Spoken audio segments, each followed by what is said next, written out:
ইদানিংকালে আমরা বেশ কিছু মহিলা রোগীদের বেশ কিছু ইনভেস্টিগেশন দিয়ে থাকি। তার ভিতরে বিশেষ করে লোয়ার অ্যাবডোমেন আল্ট্রাসোনোগ্রাফি দিয়ে থাকি। এই লোয়ার অ্যাবডোমেন আল্ট্রাসোনোগ্রাফি অথবা টিভিএস ট্রাই ভ্যাজিনাল আল্ট্রাসাউন্ড এই পরীক্ষাটি দিয়ে থাকি। এই পরীক্ষাটি দেওয়ার পর অনেকের ক্ষেত্রেই আমরা দেখতে পাই যে ওই নেবুথিয়ান সিস্ট, অথচ নেবুথিয়ান সিস্ট যে তার আছে এটা রোগীতেও জানে না, আর এটা ডাক্তার জানেও না, এবং ডাক্তার এটা সন্দেহও করে না। তাকে পরীক্ষা নিরীক্ষার পরেই কিন্তু এই নেবুথিয়ান সিস্টে ধরা পড়ে। তো এই নেবুথিয়ান সিস্টে কি এবং কোন কোন মহিলাদের এটা হয় এবং এটা কেন হয় এই ব্যাপারে আমি বিস্তারিত আলোচনা করব।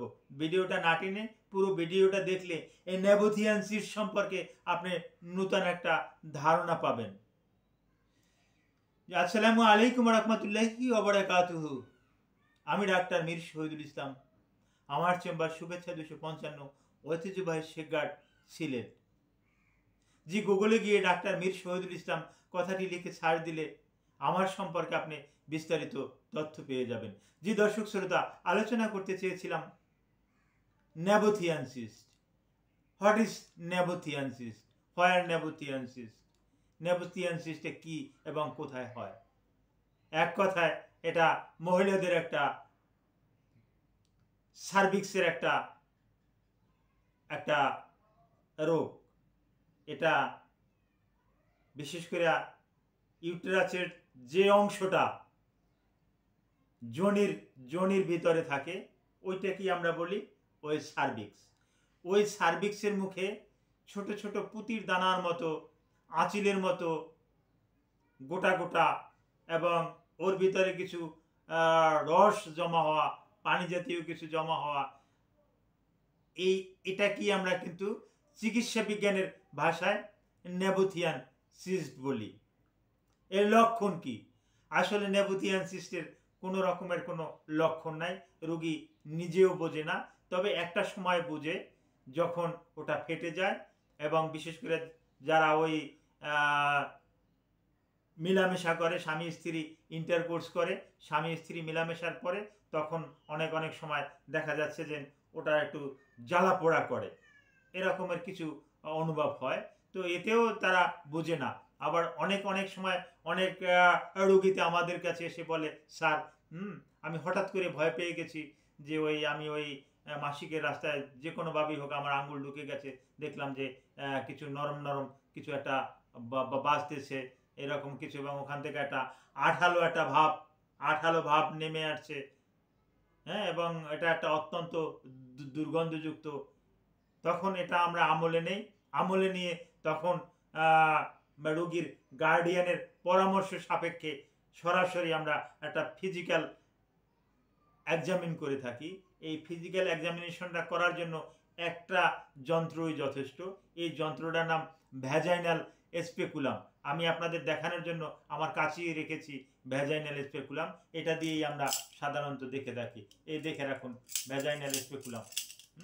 এটার মাধ্যমে আমরা কিন্তু আমরা ওই নেবুথিয়ান সিস্টকে কিন্তু আমরা দেখে থাকি।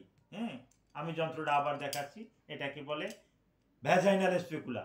এই স্পেকুলার মাধ্যমে আমরা একেবারে সরাসরি দেখতে পাই, গুইনেও দেখতে পারি কয়টা আছে, কিভাবে আছে, কোন পজিশনে আছে। তবে এটা সাধারণত অবিবাহিতদের হয় না, বিবাহিতদের হয়ে থাকে, এবং যাদের হয় তারা বেশিরভাগ ক্ষেত্রে একটু অবেসিটিয়ান, একটু মোটা স্থূল, স্বাভাবিকের থেকে ওজনের পরিমাণটা বেশি, তাদের ক্ষেত্রে এটা বেশি হয়। এবং গর্ভ অবস্থায় এটা হতে পারে, এবং ডেলিভারির পরে যদি জরায়ুতে আঘাত লাগে তাহলে পরবর্তীতে এটা হতে পারে।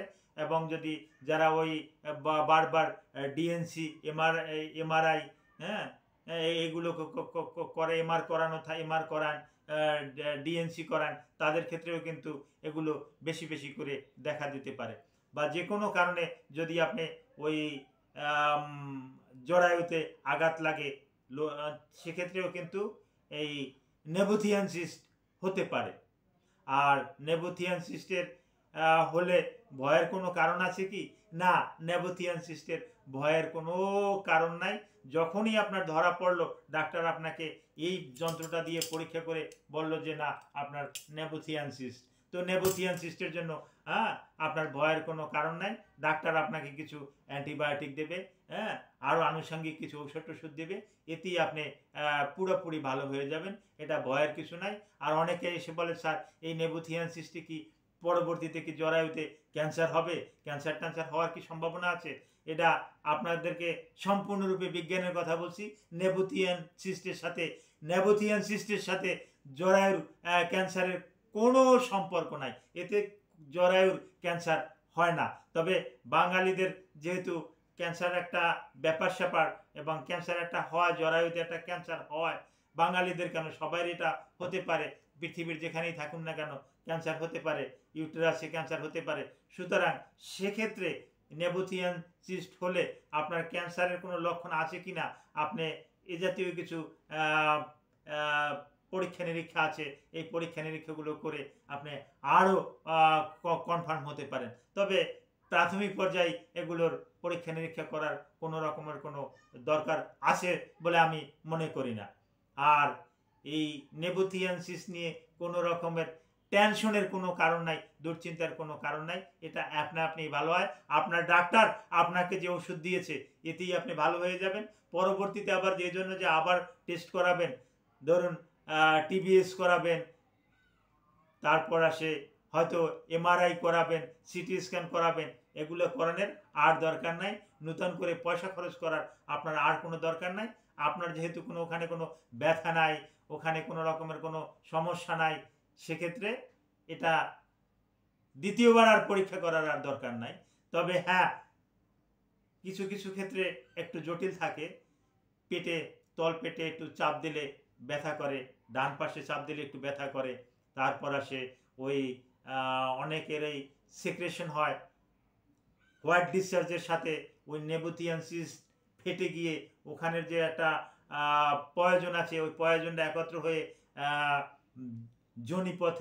জনিপথের বাহিরে একটা দুর্গন্ধের সৃষ্টি করে এবং এটা হাতে লাগে এবং এটা ওই গামের মতো মনে হয় এবং এটা কাপড়ে লাগলে কাপড়টা একটা দাগ পড়ে, যেমন একটা ফলের কষ বা যে কোনো একটা জিনিসের কষ লাগলে যেরকম একটা দাগ পড়ে থাকে, এরকম একটা দাগ পড়ে থাকে। এরকমের আমরা সচরাচর দেখতে পাই পরিদেহের কাপড়, তারপর আসে জাঙ্গিয়া, আন্ডারওয়্যার, এগুলোতে একটা দাগ থাকে। এই দাগগুলো কিন্তু আমরা দেখতে পাই। তো এটা নিয়ে টেনশনের কোনো কারণ নাই। নেবোথিয়ান সিস্ট সম্পর্কে আপনাদের যদি আরও কিছু জানার ইচ্ছে থাকে, এই ভিডিওর কমেন্ট বক্সে আপনি কমেন্ট করুন, আমি এই কমেন্টের উত্তর দেওয়ার চেষ্টা করব। Thank you all.